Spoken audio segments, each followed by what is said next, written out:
The universe delivers, right? The universe delivered.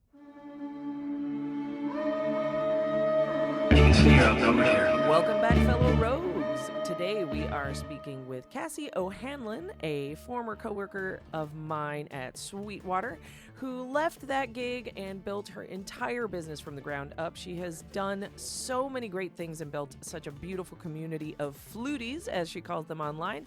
She's one of my many internet inspirations for my business, so I thought you might enjoy learning from her.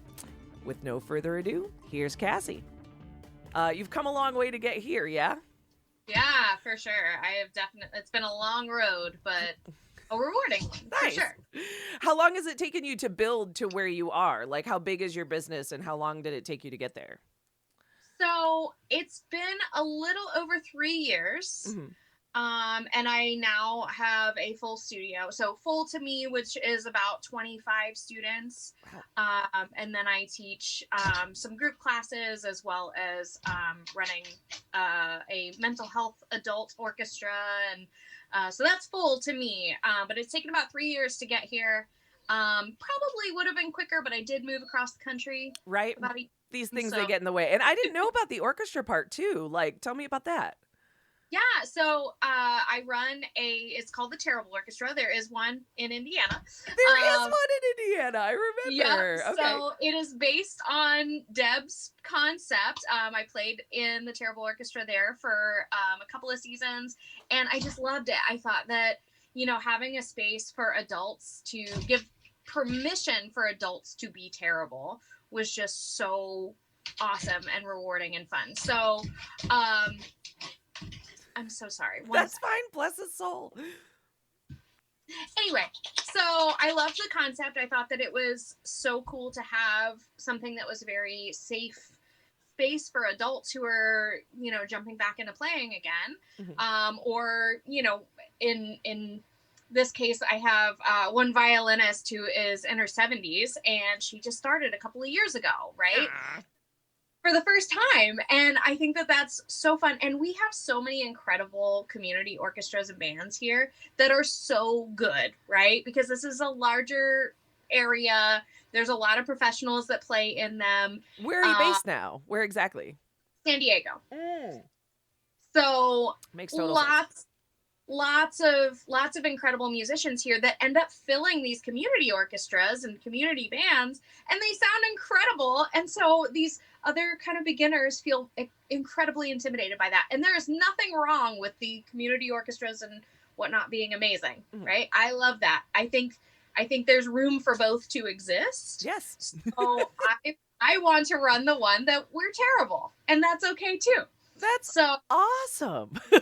I had no idea that it was all you. So much fun. And I saw there was, I want to say it's Eleanor Nunez said at one point, she said, if you want to conduct more, if you want to lead an orchestra more, don't go look for the positions, create your group. Oh my gosh, that's so real. And that's one of the things that we really teach at the Rogue Academic. And it's ironic that I say that because we haven't yet launched all of our courses. But we do, that's part of the build, right? Is just getting people these skills and getting them the confidence to go out and be like, okay, well, I want to play guitar or I want to play flute or whatever, and creating opportunities for themselves to do that. Because I think a lot of people think that the music industry is one of those things where you can be reactive, and it's just not. I mean, unless you're John Mayer, I mean, he can be reactive, right? You have to be proactive in creating opportunities for yourself, and it sounds like you've got that figured out. Yeah, and I think that, Sweetwater, the last job, and I'm sure we'll talk about this, it teach me a lot of that. I need to be out there, because the music degree, the music, that did not teach me any of that. They just went, and I said, okay. Oh gosh, hella relatable. For those of you listening that have no background on either of us, or didn't listen to episode 1, we both met while we were working at Sweetwater, and I can only speak for myself on this. I think I stated that I have a love-hate relationship with them. I like what they're doing. I hate how they're doing it. And That's fair. like all companies have room for improvement, but they really have room for improvement on a couple of different levels. But anyway, so those of you that are like, what are they talking about? You will find out, I promise. So tell me about the beginning of your journey. Like you just said that you didn't get any of this in school, and frankly, neither did I. Did you set out to be a flute performance major? Were you an ed major? Like what was your initial trajectory? I started out as an ed major. I started out as an ed major, and I was all about becoming a band director. That was yeah. I think most of us, I it's funny because I think most of us go through this very interesting trajectory in being a music major, right? Or heading towards collegiate music world. Mm-hmm. We think at first we're like, I'm going to go to Juilliard and I'm going to be a performance person and I'm going to play for the New York Philharmonic. That's what we think. Woo. We all go. And then at some point we go, wait a second, that's not real. Right. Mine was the other way. Okay. I did not think I was good enough to be a performer, and I was like, I may as well teach. I think that I thought for a minute that I was, and then I went, nah, and then I kind of went back and forth a few times. Got you. But anyway, so I decided I wanted to be, I said, well, never mind. I'm going to go and get a DMA in flute. That did not happen. I was like, wait a minute. I am unaware of your doctorate. No, like that did not happen. Okay. That At least I'm not ignorant. I'm going to go get a DMA in flute performance and I'm going to teach on the college level. No. And then I said, well, I'm going to be a band director. That sounds amazing. No, none of these things went the way. And I kind of love it. I love the fact that nothing went the way that I planned, but then somehow I came back full circle to being a flute teacher. But I actually changed majors a year, 2 years into music education to sound engineering. That's how I ended up at Sweetwater. Okay. But, all right. That makes so much more sense now. Yeah. Everything. And like I said, everything kind of came full circle because I wanted to stay in music, but I was so incredibly burnt out from being a music education major and dealing with that. Yep. I was incredibly over it. And I said, well, how do I stay in music, but get a job, one, and two, not have to be in this classical music realm that I am hating so much right now. And that's where I pivoted over to the tech side and, Nice. So is it more on the production side or like what aspect of audio engineering, or was it just sort of everything like that? Sort of everything. Okay. Yeah, I really wanted to run a studio after that. I really wanted to run a recording after that. And I did I started a business. Ooh. As you do, the first always fails, right? I started a business while I was still in college. I was started a mobile recording studio similar to Chuck. Actually, I think that's why they liked me so much. They were like that. Yeah. That's so cute. So, yeah, I know. I was like, had my little Toyota Corolla and, a big old rack gear and was just running around throwing mics out and going, let's record in people's living rooms. And where were you based? Were you in Indiana at the time or were you somewhere else? No, I was around Winston-Salem, North Carolina. Oh, okay. I gotcha. Like, I feel like a woman-led mobile studio would be like a money tree. Like, I feel like you could just print your own money at that point, and you did not, apparently. I think I was just too young and did not understand. Gotcha. Gotcha. Yeah. It was very much the reactivity. Oh, okay. So yeah, waiting for the business to come to you. Exactly. I thought I'm going to throw up a website and I'm going to, I'm going to throw up a website. I'm going to do a couple of free recordings. Bad plan. And then all of it's going to come to me. And that didn't happen. And then I got offered the job at Sweetwater and I went, okay, let's disband this and let's go make some actual money. and then like, were you actually successful at Sweetwater? Because I tried like hell and I like outpaced every friggin' metric they had, and even I was not successful at Sweetwater. I was pretty successful, Good but for you. I showed up pre-2020. So I started my career in 2016. Okay. And I feel like I got in at the time where you were really able to be successful before they started changing a lot of things. And I got out right as the things that were coming into place that were hindering success. Yeah. And I think that's really the nicest way you could put it. Having lived through some of those hindrances and having heard of the good old days, I can only imagine the disparity between the two, like literally. Because my experience there was just basically a late capitalist hellscape. I found it to be, oh my gosh, like exhausting on levels that I didn't realize were possible. And I had already at that point experienced the misogyny of higher ed.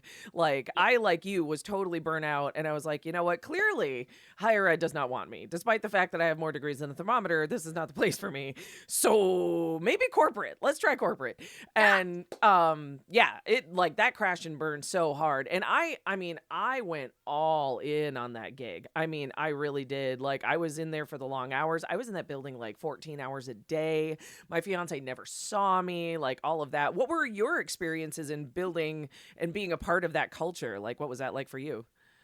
So I was in it for the long haul. Now here's where my story is a little easier. Good for you. At least someone's is easier. Yeah. So my fiance, now husband, he also was working there, and he also was in the early stages of his career. Oh, okay. So you had like a support system. Yeah. So we sat about 3 rows from one another, and we were both there for 14 hours a day, right? That helps. That helps. And I think that sometimes I don't give that enough credit, right? Because when he left, it was only about 6 months before I went, I don't want to be here. I can't do this anymore, right? Oh, really? There was Okay. something there that was anchoring me and going, it's going to be fine. This, I know that this sucks, and I am treated like crap by customers every day. But I could also punt those customers, the misogynistic ones. I could be like, here, talk to my husband, who's just going to read my notes back to you, and you're going to like he knows everything, right? Wow. Even though he was not a recording guy. Oh, it was a fun experiment. Oh, I'll bet. It was fun experiment, because every time I would go, you know what, let me get you to somebody who knows a little bit more than I do, and I would send them right over to him, and he would talk to them. He would literally read my notes back verbatim, and they would go, wow, thank you, man, that was so helpful. That last girl, she didn't know anything. And he'd go, I'm sure, and split me 50-50 on the sale. So yeah, that, well, A, that helps, and B, I totally relate to that experience. Like I feel like audio engineering though is like as much or more misogynistic than trumpet. And I was brought in as a high brass specialist. And so like for me it was always sort of a crapshoot as to, you know, who I was going to get on the phone and how they were going to treat me. It was mostly the guitar bros that like treated me like garbage. Like and DJs were the worst. DJs were terrible. Yes. Oh my gosh. Sometimes, because I did play guitar when I was younger, and my, like I said, my now husband is a guitar guy, right? He's a pedal guy, so I got a lot of knowledge from him during that. And I think that I could get in there with just like the tiniest little nugget of knowledge, and they'd suddenly be like, wait a second, hang on. Oh no. Because guitar would give me the time of day every once in a while, right? Whereas it's the recording bros that would be like, you couldn't possibly know what you're talking about. Oh God, I cannot imagine that day in, day out. I mean, wow. So I felt in my experiences there that like the customers are always hit or miss because it is customer service, and like that is the whole deal on the sales floor. I was actually treated really well by my fellow sales engineers for the most part. I mean, genuinely, like those cats like really had my back. It was actually the management with whom I had the most issue. What were your experiences? Were they similar, different? You know, did you experience any challenges there? It was the customers were definitely very hit or miss, like you said. Right. The sales engineers were they were about 80-20. Oh, okay.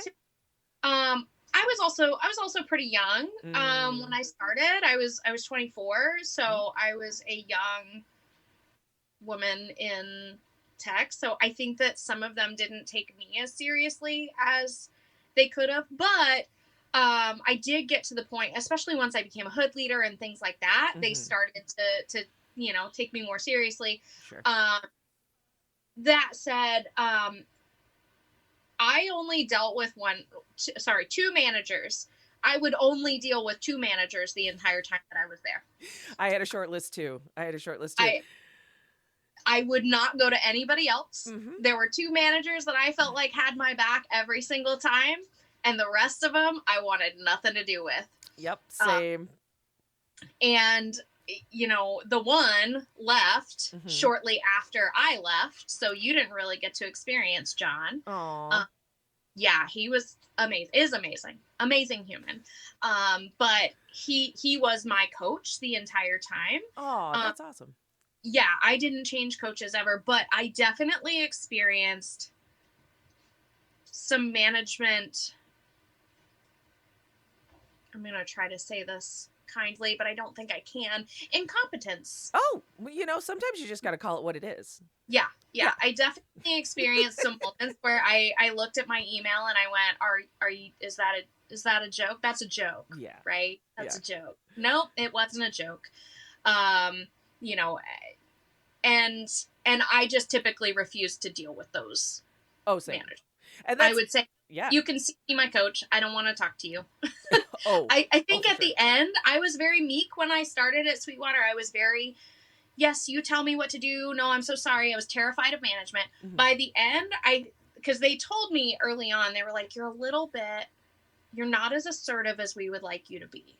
Okay. And that was in my personality test. That was all the way through SWU. They said, you need to speak up. You need to be more. And so I think that kind of backfired because at the end I was self-advocating pretty hard. Nice. And I was cranky there at the end. Well, how do you not be? Frankly, the same thing happened to me. I was bounced around between a few different coaches and managers, and ultimately what ended my career there was bad management. I was finally with a manager that I got along with that knew their shit. I mean, dude was an absolute rock star and then got promoted to management and has now actually ascended past that, I heard. And frankly, good on him, because someone needs to be successful there. But he sat me down to have okay, well, I'm taking on more responsibilities, so I need to jettison my roster call. And I'm like, that's fine. Here are all of the people I refuse to work with. And he's like, yeah, the first two people on that list are actually the only people with openings on their roster. I'm like, cool. I'm going to put in my 2 weeks notice then. I'm done. If that is my only option, I don't deal with managers who boil me down to a body type, who lurk behind my cubicle, who tell me I spend too many hours in the building because, you should be at home with your family. I haven't spent enough time at home to make a family, let alone have one. So you could take me off the schedule a little bit more. And for the love of God, if that manager comes and does a mirror check, I'm gonna throw something. Right? I almost did. It took everything in me to not be that person. I also got in trouble. It was that same manager that did the mirror checks all the time. That same manager took a photo of my cubicle because I had a heating pad. And they sent me an email and said, you cannot have this. And I said, well, I have PCOS, therefore I will have a heating pad at my cubicle. Yeah. I don't see why that's a problem. This is a medical condition and I'm in a lot of pain all the time. And you want me to sit here for 12 hours a day. Right. And to keep it 9 degrees on the sales floor. So, right. Sorry. Oh man. But yeah, I found out. So as I was on my last day, my coach said, hey, let's exchange personal contact information because you're not going to be able to get in touch with me here. Very nice. Okay. And I went, okay. Well, at least I this is a was like, person you well, wanted that's to good talk to. timing then, because I would have absolutely quit had you quit. Like, Oh, I would have just been like, bye. peace. We're done. Yep, Yep. we out. Yeah, I mean, I did what I could to give the cat the due diligence. I mean, I really did give him actually like 2 weeks, but dude showed his colors. Like, I was just like, it took you 0 time to be a dick. I'm out.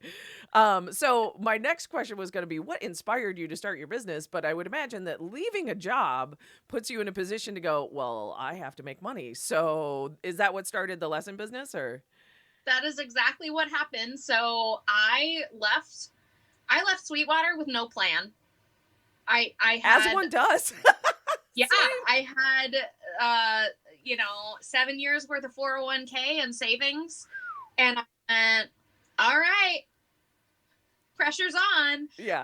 And my husband had just left Sweetwater a few months before Mhm. and took a lower paying job, Mhm. because one that he was passionate about. Mhm. And so we were like, well, our lifestyle's about to change pretty Indeed. drastically. Indeed. And it kind of, I kept toying with the idea of teaching again. Mhm. Kept toying with it, and I went, I don't know. I don't know. And I had that confidence issue too, where, Mhm. starting a business, teaching, like, that's a lot of responsibility. I don't know. And at one point, someone that my husband was working with at the time said, "Oh yeah, my daughter's in middle school. She's going to um, Summit, or wherever she was going. She's going Mhm. to Summit, and she's starting a band. She wants to play flute." And my husband goes, "That's funny. My wife was thinking about getting back into teaching flute." And he goes, "Oh well, if she is, let me know, because we're looking for a teacher." And that was, I went, The universe okay. delivers, right? The universe delivered at that moment. And then from there, I taught a couple of lessons, and I went, you know what? This really is, I've never been happier. Oh, that's wonderful. And it had been a long time since I taught private lessons, but I realized how incredible, like, I just had that moment of, this is what I was meant to do in Mhm. this world. Mhm. And so, and I also kind of started really hashing out my teaching philosophy and who I am as a teacher.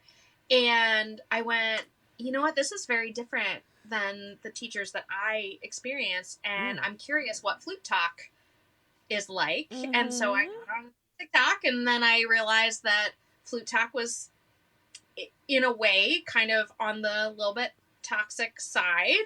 And I went, you know what? I'm going to be different.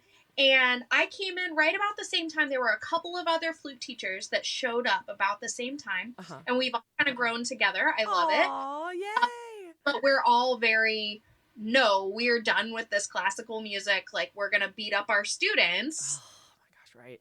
kind of way. Uh-huh. And I think it's really cool to see that kind of building, and we're seeing more and more creators coming forward and saying, yes, we are done with this. We're being kinder to ourselves. We're taking care of our bodies. We're taking care of our minds. We're getting good, but not sacrificing ourselves in the process. That is amazeballs, and again, always like very relatable. I feel like you and I have been on very parallel paths. Yeah. Because there are a lot of toxic trumpet teachers out there, man. I mean, holy shit. I can Um imagine worse in brass. It I can imagine. is. It is so terrible. But I've also heard horror stories about high woodwind teachers too. I don't think it's necessarily instrumentally sorted. I think it's actually discipline. I think it's a lot about like that classical sort of approach, like we have to break you down and build you back up. And it's like, bitch, this isn't the Marines. Like, get over yourself. Exactly. And, not every student that is walking through my door Ugh. wants to go to Juilliard, Yes. And that is 1000% okay. Mhm. And I think that so many teachers think that that's not okay. They go, Right. no, we have to make you this, professional level, instrumentalist, and we have to break you down. And if you're not practicing for an hour every day, then you're wasting my time. How are they wasting my time? Right. I would love to speak to a teacher that has that attitude and ask them, how are they wasting your time if you're getting paid to teach them, how are they wasting your time by not? I heard that story about an 11-year-old. Are you kidding me? An 11-year-old was told by it was a violin teacher. Violin. Oh, of course. It was a violin teacher who told an 11-year-old that if she wasn't practicing 45 minutes a day, that she was wasting her time. Wow. Not the kid. The kid's time isn't being wasted. The teacher's time is being wasted. Oh my gosh. And see, like that. Yeah, go ahead. It infuriates me. Oh, sorry, hell yes. No, you're fine. No, and I mean, frankly, that is like tangentially one of the reasons for the establishment of the Rogue Academic, is that there are so many people who study music, whether it's performance education or otherwise, that are being boxed into these existing traditional career paths and not being given an option, like not even being told about like all of the other things that you could do with an instrument, or all of the other things you could do, you know, that are backstage or in a pit or in a studio. The largest request I have from the people that I've canvassed as far as like things they want to learn from the Rogue Academic, audio engineering. Yeah. Straight up. Yeah. Like they don't teach it. Every music major should have to take a class, the basics, just the basics of being able to record a podcast or being able to record their own auditions in a good way. Absolutely. Well, and brass players like get the added hindrance of microphones not playing nice with like huge loud SPL, right? So like we just blow up microphones all the freaking piccolo audition, of course, you know. Oh yeah. Yeah, like let me go, you know, audition for the President's Own on piccolo with my Zoom H2. Absolutely not. Like, yes. What's wrong with you?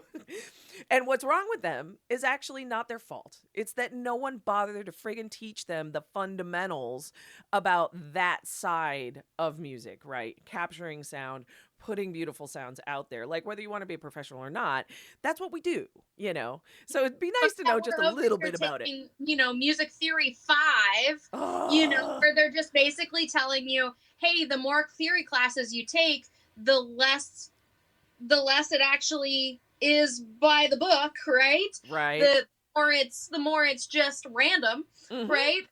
But we're not taking any sort of practical classes. We're not taking, you know, a class in audio engineering. Why aren't music majors, particularly performance majors, why aren't performance majors required to take business classes? Oh my God, preach.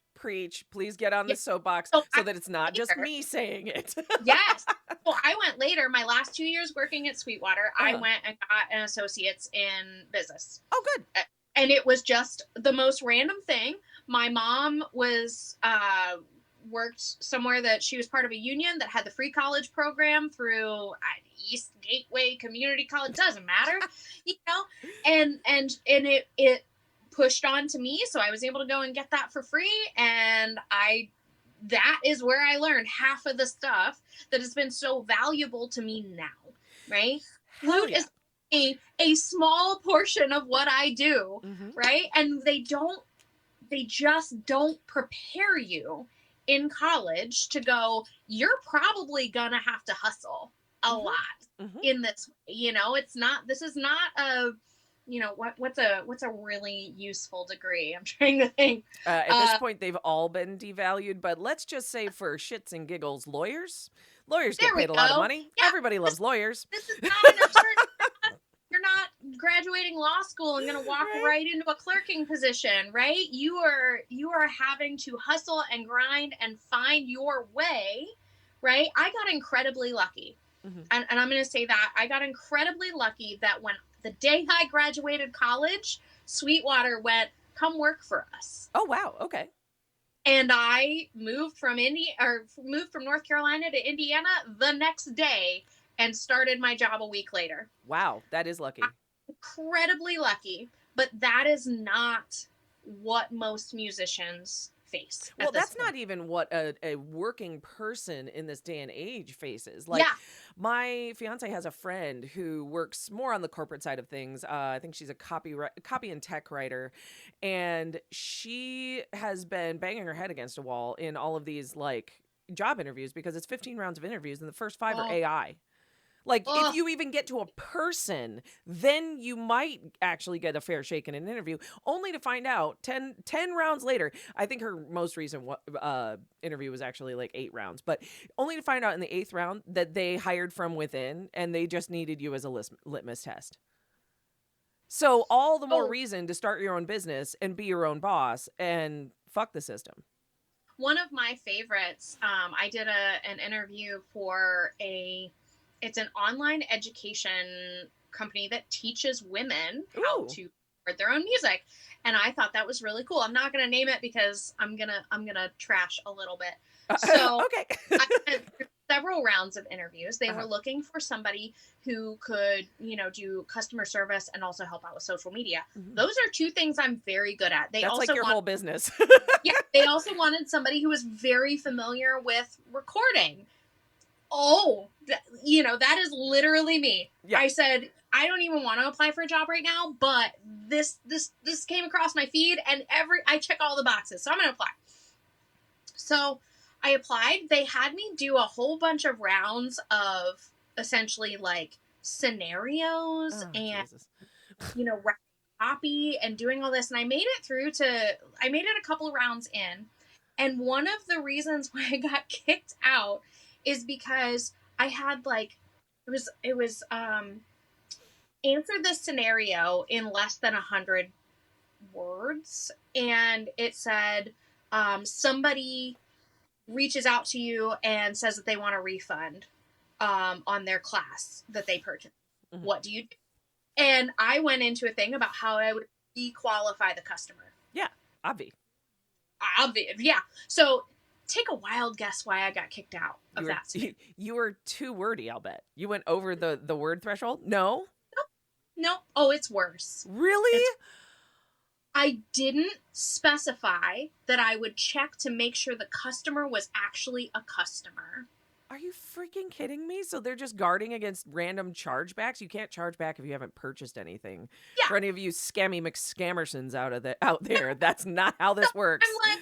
I'm like, I just want to be clear. I would obviously and they said, well, you need to be specific, and we can't, we just can't trust that you would be specific and check to make sure that was a customer if you didn't say that you would check to make sure it was a customer. I was like, that is the stupidest thing I've ever heard. Oh my They said, God. reapply in the future. I said, I absolutely will not reapply in the future. Woof. Oh my gosh. And that was after Damn. I did hours of work. I did a video interview. Mhm. Not an interview, like, and I recorded a video answering all these questions I did all these things, and I was so over it. So the job market is brutal. Yeah. Brutal. And it's half the time it's not even worth it. Oh, exactly. Right? Exactly. And all the more reason to start your own business and be your own boss and just say, screw the system. Like, I mean, screw the system on so many levels. Like, A, it's not preparing you to actually do the job that you in theory went to school to learn a vocation to do. And then once you finally get out in the world, like, oh, wait, you have to wait for someone to retire or die to do that job in the first place. Or you get to enjoy interviews like that. That sounds lovely. Screw that. Great use of my time. Oh right? my God. I could be doing something that adds to the world, Mm-hmm. and and I get to call the shots. And I remember realizing that and going, I don't think I can ever go back to working for somebody. Yeah, you get a taste of that freedom, and then there's no going back. Yeah, there's no going back. Yeah. It's yep. So what was it for you? I mean, was it really just the motivation, the frustration of all of the aforementioned stupidity that like got you past that fear of starting your own business? Or was there something else that like really just made the light bulb go ding for you? It was a combination of just the stupidity, but also that moment where I started teaching again, and I went, This is the thing. Yeah. But also, I will say, in all fairness, my dad owns a business. He's owned a business for the last almost 15 years. Okay. That is his baby. Okay. You know, he worked hard, but he definitely encouraged that in me too. He went, it's so worth it. It's so worth it to be able to do it yourself and to be able to make those decisions and make the decisions about you, right? I don't have to answer anybody. Yeah. I get to say, no, I will not be teaching the week of Thanksgiving. Yes, I'm not. ma'am. And you know, and I purposely build in vacation time for myself, right? And I get to call those shots. I don't have to. One of the phrases at our former employer that infuriated me at one point, it was not said to me, but it was said to somebody else, that said, PTO is taken at the mutual convenience of employer and employee. And absolutely the fuck not. Yeah, that was it. That was the nope. That was used. And I went, no, if I need to take a sick day, I'm going to take a sick day. If I want to take a week off, so my husband's been gone for 3.5 months. He's coming back next week. I'm taking the week off. I will not be seen. You will not see me online. You will not see me. I will not exist to my students. And it's not that I don't love them. It's not that I wouldn't be there for them every minute of every day if I could. But I get to set my boundaries and I get to enforce them as necessary. And I don't have to answer to somebody else who's going to go, do you have a doctor's note for that? Yeah, that level of freedom is absolutely worth the work, I think. Yeah, personally. Absolutely. And it's funny because my husband, sometimes I have those moments where I'm like, God, I feel like I'm such a lazy person. And my husband goes, you're the hardest working person I've met. Have you met you? He's like, I could never. He's like, he goes to his, 8 to 5 job. He's like, and you still work until midnight. Like, well, it just comes with the territory. So there is I always, anytime anybody is thinking about starting a studio or getting online and doing stuff like that, I'm like, you do have to protect your peace. You have to protect yourself. Right? Because one of the downsides of being a music teacher is that not all people that go to music teachers see you as a professional. They see you as a friend who they happen to pay to take lessons from, which is great in some respects. Yeah. In other respects, you do have to protect yourself and go, no, I'm taking this time off, or no, I will not be working past these hours. That's the hard part. Yeah. Build work-life balance. I thought the work-life balance was bad at Sweetwater. It's hard to protect your work-life balance when your work is you. This is everything that you do waterfalls into what money you're going to make. Oh yeah, this is not passive income. This is active income. Not passive at all. Yep. And so I think that's one of the hardest parts. And if I could change anything, which I'm starting to try to, I'm really starting to try to. I don't work for free anymore. Good for you. I used to do that. Please don't work for free. If you're listening to this, please don't work for free. That's excellent advice. Like, even when you're starting out, don't give free lessons. Don't give free trial lessons. Don't give free. Don't do it. Right? You need to protect you. You need to get paid. Sorry, I'm on a rant. No, please. Like, that is why we're here. I mean, in so many ways, this podcast is like, okay, every aspect of every system has fucked so many of us over, and this is how we overcame it. But the other side is like, okay, we overcame it. Now here are all the things we learned, right? Protect your peace, don't work for free, work under a contract, all of those things. Was there anything in the build of your business that was like genuinely surprising? Like, obviously having like business owner relatives, like you knew the hours were going to be long, you knew that the build was going to be uphill real hard at first, but was there anything that really stuck out to you, like, didn't see that coming? Gosh, so many things. Please, that's why we're here. I think that for me, the amount of admin work for being a teacher, but being an organized teacher, right? So I am incredibly ADHD.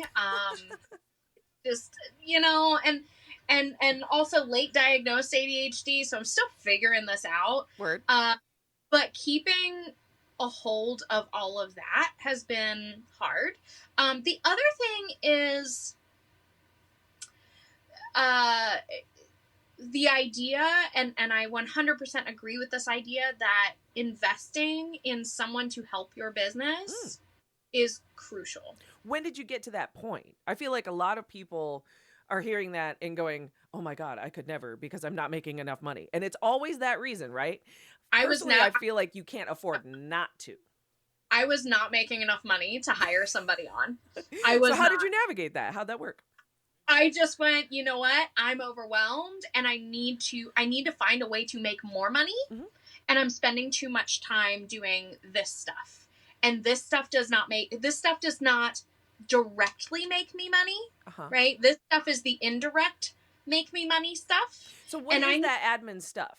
Like, I think the listeners would benefit from knowing, like, exactly what you're talking about. Because I know there's so many late diagnosed or undiagnosed ADHD, ADHD, autistic. Like, tell me more about that. Yeah. So, things like sending emails out to parents or students. Things like billing. Mm-hmm. Billing was not automated to start with because I was not willing to pay for a service to do that for me. Mm-hmm. I was also not willing to pay somebody to help me with it. I do a lot of social media stuff. Yeah. And it's incredibly helpful to have somebody to just help me make sure those posts get viewed. Oops. Cat. It's also, for instance, like I'm building all these courses. And here's one thing with the whole ADHD thing, you will have a bajillion ideas all at one time. You're like, I'm going to build this course. I'm going to do this. I'm going to have this passive resource. I'm going to have this resource and blah, blah, blah, blah, blah, blah, blah, blah, blah, right? But having a virtual assistant that's going to go, hang on. We need to focus on this task first, right? And to help build the infrastructure for that task, right? And just do some of the so I post in Facebook groups. Mm-hmm. She does that for me. Nice. I don't post in the Facebook. I create my own content. I create my own captions. That's all me. But she goes through and does the drudgery of posting in a billion Facebook groups. Nice. Right? So that and the thing is that you have to do it every single week because it takes, I heard from a marketing person that I was working with for a while that it used to take 7 touches. Mm-hmm. For the world of the internet, it took 7 touches before somebody would reach out. Mm-hmm. Now it takes closer to 150 touches. Yep, because we all have the memory of a goldfish. Thank you, the internet. Exactly. So having somebody to just post for me, and they can literally just copy and paste, but and it feels like that takes 10 seconds, right? Mm-hmm. But that's 10 seconds that you could have been doing something else, right? Mm-hmm. That's 10 seconds that I could be writing lesson notes for my students. Mm-hmm. That's 10 seconds that I could be responding to an email about our upcoming recital. Mm-hmm. And that's other things that I have her do is she books the venues for the recital. She handles getting because I have to have like event insurance for recitals. So she handles that. Things like that, and also, things like posting on Pinterest. We don't think about Pinterest enough. We do not. Like, okay, so break that down for me. I would never have thought to use Pinterest as a tool. Educate me. Tell me the things. Pinterest is like a search engine. Well, yeah, no, I know what it is, but I would not have thought of it for lessons. Because I think of it for things like flowers and like crafts and things like that. Right. So we don't necessarily think of it like a search engine, though. Right. Right? We think of it like cute little crafty stuff, right? Yeah. Every time you Google something, especially anything in the creative field, Pinterest comes up. It does. With things, right? So I literally just post my blog posts to Pinterest.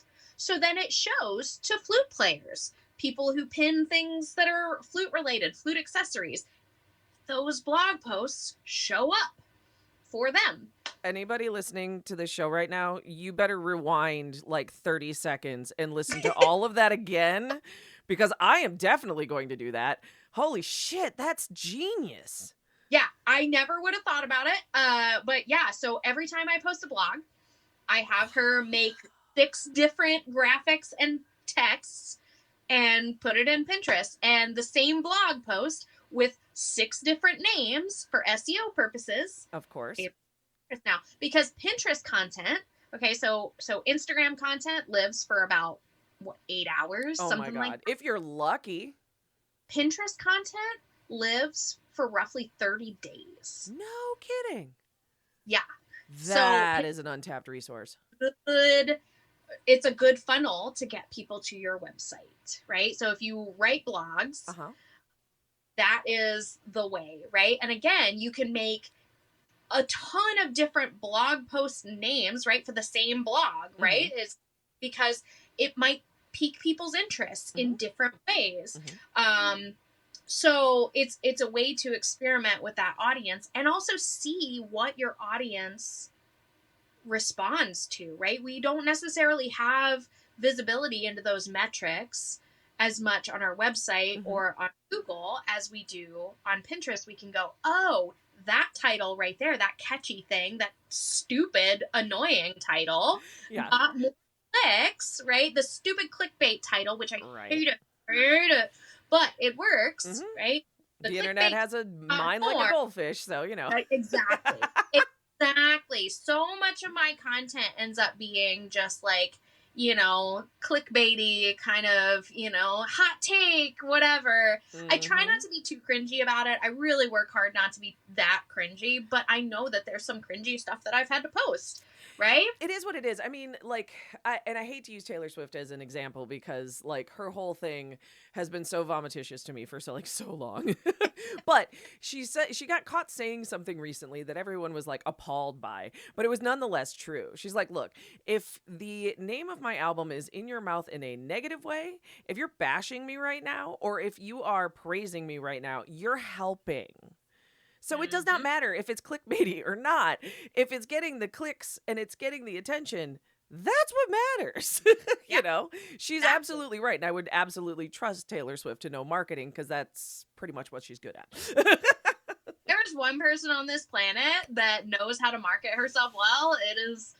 It's Taylor Swift. I mean, you can love her, you can hate her, but at the end of the day, she went from being nobody to being somebody. That's for sure. Game recognizes game, man. For real. For real. Man. So, like, as far as building an online community, because I think this is really integral to having a business where you're engaging with your passion, engaging with people. What are some of your like community building skills that you would like suggest? Like if someone was like, okay, I am a potter and I want to do pottery things and I want to share it with the world. Like, how would you build that community of people that would be interested in what you do, that they would purchase your services? Like, what are some tips you have there? Niche down. I know they say so much of what I hear is, oh, you need to be very broad. You know, you need to capture everybody. That is not the answer, right? And I found that at Sweetwater, right? When I was prospecting, you know, in the very beginning, we're casting a wide net. We are anybody. It was it that they called it spray and pray, right? Like anybody, everybody. Yes. Okay, but then as you built your business and as you started to, you know, as you started to grow, you started to cultivate what your ideal customer looked like. Right. And then you started to tailor your, you know, little elevator speech to and started searching out those customers. Right. And so you started to make sure that your business looked like these people, not just anybody. And because I remember when I first started, I'm like, oh, I just want to be, I'm a flute teacher. I want anybody and everybody. That's not the answer, right? I ended up getting students that were great, but maybe weren't a good fit for me and what I was trying to teach, right? And the way that so then I started to niche down a little bit and I started to go, okay, who am I looking for, right? I'm looking for the frustrated intermediate, right? I'm looking for the beginner that needs good mental health habits, that maybe struggles with that already. You know, I don't I'm not looking for, you know, the beginner that, or the intermediate that wants the, like, you know, Regimented sort of the structure. Yeah. that's not who is going to work well for me. Mm-hmm. So niching down quite a bit has helped me bring in students that I enjoy working with and that enjoy working with me and stay with me in the long term. Dude, that is gold. Again, listeners, go rewind like a minute and repeat all of that. Like, seriously, because they don't teach this shit in school. They don't. And like, in so many ways, because the music education curriculum is as is, and it's structured in the idea that you would teach at a public school, so you don't get to choose your students necessarily. But when you become a private teacher, um that is the whole friggin' deal. Like, I actually have a friend in town here that is probably the single most prolific piano teacher in a 50-mile radius. I bet you know who I'm talking about. I love her. I know, she is a gem. She's gonna be on the show. Like, I played a gig with her a couple days ago, and she was just like, "Oh my god, I would love to." I'm like, "Yes, please. I want to learn things from you." She is the business building guru. Ooh. Oh yeah, from she zero. Mm-hmm. Yeah, she. Mm-hmm. But the thing was, like, I came into like knowing her in a time of her life where she was just spread too thin, and she was like explaining some of these reasons why, even though we had basically just met. But it was just like, okay, we're kindred spirits, that's fine. And after she explained all of the reasons that she was spread so thin, I'm like, girl, you're charging like way too little. Like, way too little. Like, you're a badass. Why are you charging so little? And she's like, oh, well, if I charged more, all of my students would leave. Okay, but then you would have more time to spend on the students that give a shit, and then you would be earning great money, and you could sleep, and you could like take vacations.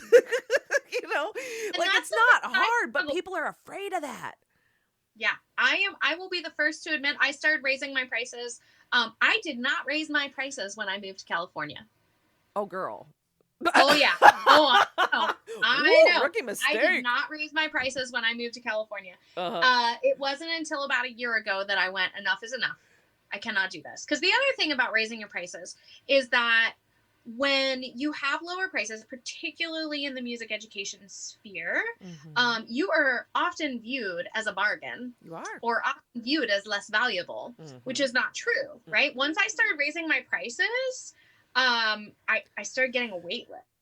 Yeah. And I have yet to have somebody balk at my pricing, which my pricing is still, I would argue, on the lower side of what it should be.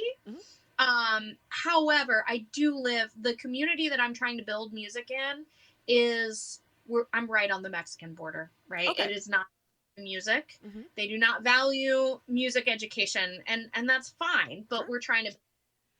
So there is a level of keeping my prices doable, particularly for those that commute from Tijuana, of course, to study with me.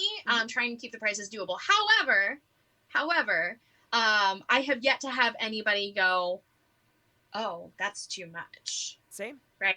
I started raising my prices. And if it is too much, then they're not the right client. And that's okay too, right? They don't need to be the right client. Not every client has to be the right client. And I think that it is that mentality shift that changes everybody, right? You do not need to chase after every single person that walks through your door. You need to vet every single person that walks through your door. Yes, definitely. Because then you will be able to sleep at night. Oh, absolutely. Oh my gosh. You will not be stressing out about the people that are coming into your studio or coming into learning from you or whatever. You don't have to stress about them. You get to enjoy your life and teach the people that you want to teach, and also get paid a reasonable living wage. Your time has a price. On that note, for particularly for the music teachers, if you are charging a flat monthly rate, you should. Amen to the rafters. Like, oh my God. Like, there are so many teachers of every single discipline that chase their tails every week trying to chase down money. And I could not agree with this more or more loudly, frankly, folks. Like, like when I started teaching online, and I teach online only. I do not do in-person lessons. It's just more convenient for everybody. I perform for a living. So if I'm on the road, like, I can still do your lesson. You're just going to do it after I'm done with sound check. Like, that's the vibe. And so, like, not having to chase people down every single week for their money, like, that's one thing. Like, it saves you a ton of stress. But the other thing is that they have the capacity to go, okay, this is an investment. I better have my shit together, because now this time is worth money, and I have skin in the game. I'm going to come into this person's world and I'm going to get what I need, but I'm going to come correct. You know what I mean? But also, how many less cancellations I have Oh, yeah. when paid on the first of the month for the month forward. I have way less cancellations. I do allow makeups. I do allow makeup if I'm given adequate notice of a cancellation. But if you cancel last minute, no, you don't get a makeup. Exactly. So how many less of those cancellations do I get than when people were just bringing cash into their lesson? Right. And I would assume that you have all of this as a part of your lesson agreement, yeah? Yeah, absolutely. Like, that is important, friends. Like, have a lesson agreement. I was a bad girl for a really long time, and thankfully I never got burned while I was being stupid. But it's really important to have things in black and white. It just protects everybody. Yep. I have a studio policy that I send out to every single student, and I say, if you start lessons on day one, this is implying that you agree to these policies. Mm-hmm. These policies are subject to change, but I will send you out the updated policy the minute that anything changes. Yep. And everything in my policy states that, one, you have to give me 2 weeks notice for quitting. Mm-hmm. 2 weeks notice prior to the next month's billing. Otherwise, if you get billed, I don't refund. I don't refund, period. No refunds at all. Mm-hmm. Sorry. And you have if you give me at least 24 hours notice, I'll give you makeup, provided we can fit it into the schedule within 2 weeks. There you go. Exactly. And you can schedule that on your own in my online portal, because I don't want to text back and forth about when does this work, when does this work, when does this work, because I have 25 students. Right? Exactly. And when you treat your business like a business, you will then in turn be treated like a business owner. Shock! Oh, imagine that. That took forever for me to understand, because I was so ready, because I grew up in the world of, let me bring a check to my lesson, and here I'm paying for this hour, and then we exchange that time for money, and then I leave, and then the next week I bring another check to the, it was always a check then. I know, back in the day, right? Back in the day, you know, when dinosaurs roamed the earth. It's are different. It's are so different, and I have to advocate for current teachers to, this is gonna sound rude, but get with the damn program, right? Mm-hmm. Figure out, because this is a career, not a side gig, right? You can make this a career if you choose to, and that's not just for musicians, right? If you're teaching anything, right? If you're teaching one-on-one ballet lessons, if you're teaching pitching practice, if you're teaching, I don't know, whatever. Pottery, underwater basket weaving. Yeah, tutoring, whatever it is. Stop treating it like you're a teenager getting beer money, right? Maybe I shouldn't have said it quite like that, but you know what I mean. I mean, it is what it is. People know. People know what's up. Yeah. Start treating it like you are a business owner, and people will treat you like a business owner, right? Amen. And that's... Yeah, sorry, I'm yelling now. No, you're because they don't fucking teach this shit in school. Like, they don't. Oh, like, I mean, I hope you get to. What's that? It's so frustrating that they don't teach any of this. They're just like, go on, child. Now you have this music degree. Yeah, right? You have been anointed by Saint Doctor Who the fuck ever. Yeah. Yeah. I see so many people getting out of finishing up their music degrees or you know, pottery degrees or whatever it is, and going, what do I do next? Yeah. And that's why we're here. That is exactly why we're here. So I want to be respectful of your time, and I have just like 2 more little questions. we've talked about a lot of the nuts and bolts, and I am so grateful for your thoughts and experiences on that. Like, all of that has been invaluable. If you had to sort of pick and choose maybe like 3 little life hacks, whether they're gadgets or like practices that like are part of your day to day now that are like indispensable and were game changers for you, what would a couple of those things be? Because I feel like Mm. those would also be game changers for others, obviously. Um, but and it doesn't have to be in flute world necessarily, but like as a business owner, as someone who has many plates spinning, what were those things? What were those gadgets or practices? Getting a good, if you're going to create content at all, getting a good gimbal for your phone. So I have like DJI, oh gosh, what's it called? The DJI. Yeah, the DJI, the one that moves on its own, the gimbal. Oh yeah, I Um, forget the name, but I'm happy to put it in the show notes. yeah, perfect. Having a good gimbal to hold your phone while you're creating content is amazing. Hmm. And a good little phone microphone, right? They're relatively cheap. Also, as far as like content is concerned, I know that that's not specifically what you were asking, No, but please, because that is the um, backbone of so much of our marketing now. Whether we like it or not, we have to create content. this little light right here, because lighting is a game changer, right? Shoot This me a link. I'll little put it in the notes for people. But you are so right. the Nan Light Pico. This thing was like $35. Nice. I use Kraftgeek gear, and I feel the same way about it. Yes, I have Kraftgeek. I have a Kraftgeek stand.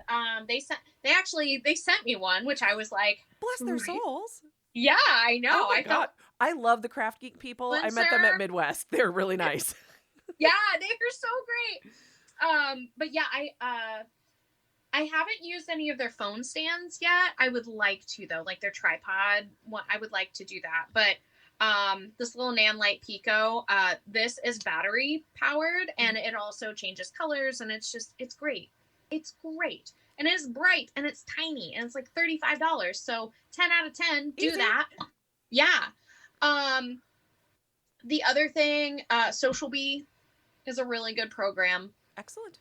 Really good program for auto posting.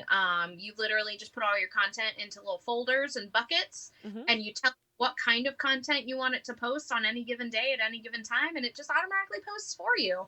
In case you don't want to hire a virtual assistant. In case you don't want to hire a virtual assistant, which she doesn't even deal. Well, she helps me to add Social Bee content Uh-huh. or Social Bee buckets, Uh-huh. but she posts on like Instagram or TikTok for me. Social Bee does it. Oh, dig. Nice. Right on. And then there was one more thing I was trying to remember that I can't think of off the top of my head. I'm so sorry. Oh, you are just fine. No worries. Like those are all helpful things. Absolutely. Well, that is all I have. So thank you so much for spending your hour with us. We really appreciate it. And I know that the folks listening to this are probably having big light bulb moments as well. For those of you out there who haven't already checked out the podcast, we are the Rogue Academic. You can find us on every single RSS feed now because we now have actual distribution. So like that's exciting. So anyway, Cassie, thank you so much. If you have any closing remarks, the floor is yours. Oh, you know what? I just thought of my last life hack. Oh, do it.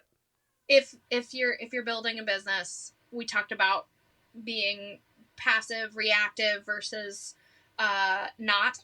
And one of the things that really changed the game for me was actually taking some time and working on my SEO. Mm-hmm. That was huge in getting my Google stuff to show up because we think that if we throw a web page up, we're just like, yes, it's going to show up. Everybody's going to see me. But the reality is that you're going to be at the bottom of 1,000 results. Yep. But research. You can find so many free articles on how to optimize SEO, and it is a pain in the butt. It's a pain in the butt, mm-hmm. but it's so worth it. Totally. It's so worth it. So that's my other life hack. Not really a life hack. It's a great piece of advice is what it is. Yeah. Straight up. It's important and, something that I would be remiss if I didn't. That changed my life, my game as a business owner was updating and learning about SEO. So awesome. Right on. Well, thank you so much. And Yep. for those of you out there, we'll see you next time. Thanks for being here, everybody. And that is a wrap on this week's Rogue Academic Podcast. Hope you enjoyed it, maybe learned a thing or two. If you would like to keep learning, we do have an absolutely free Facebook page, and you should absolutely go check that out. In addition, we are on Instagram, we are on TikTok, we are on all the socials, and now on Threads. One last thing before you go, if you're a coffee drinker like every other academic on the planet, get on over to Hideaway Coffee of Fort Wayne, that's HYDE Away Coffee of Fort Wayne, Indiana, and use code ROGUE10 for a 10% off coupon of your favorite roast. Thanks so much, and have a great day.